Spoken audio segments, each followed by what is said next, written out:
Hi guys, Mrnewmobile here, please subscribe, followed by the bell. Yeah, in the meantime, the Samsung Galaxy Z Fold 3 was my favorite. It took the Z Fold 2's design and added water resistance, S Pen support, better built-in screen protectors, and a better outer display with a higher refresh rate. But foldables are still a pretty new concept and, as such, there are plenty of things to improve. Surprisingly, most of the things I want to see improved from the Galaxy Z Fold 4 are not hardware-related changes, although there are still a few improvements I'd love to see. Mostly, though, it's the software that I want to see improved and refined. Android 12L was made with foldables in mind, and I expect those improvements to carry on to foldables that debut in 2022, like the Galaxy Z Fold 4.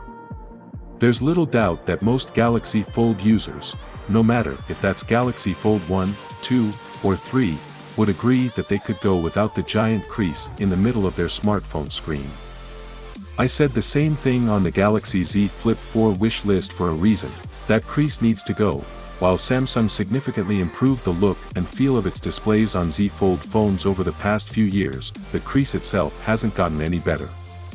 Understandably, the past few years have had Samsung's engineering team working more on keeping dust and water out of this hinge than anything else, eventually leading to the first real water resistance rating of IPX8 on the Fold 3.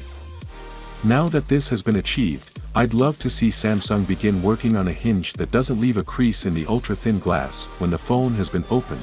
The Oppo Find N that was released in China at the end of 2021 proved that larger foldable form factors can, in fact, eliminate the crease in the same way Motorola did with flip phones on the second-gen Moto Razr 5G. This is, obviously, easier said than done. Figuring out where to place all those lovely high-end components and big batteries inside a case and still leave room for a teardrop hinge that eliminates the crease isn't a simple task. It would have already been done otherwise, but that doesn't mean it can't happen as soon as this year, especially given that several other key players have done it, albeit, of course, without the water or dust resistance ratings.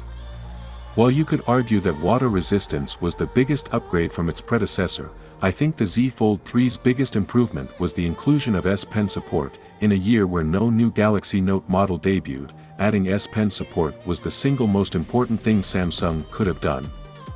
That all needs to change with the Z Fold 4, which, in all honesty, should be the phone to take up the Galaxy Note mantle.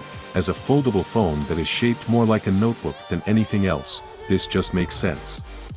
Even if it's just a small divot in a hinge or on the side of the phone with a magnetic clasp, it would behoove Samsung to not only add a place to store the S Pen but also to include one with every Z Fold 4.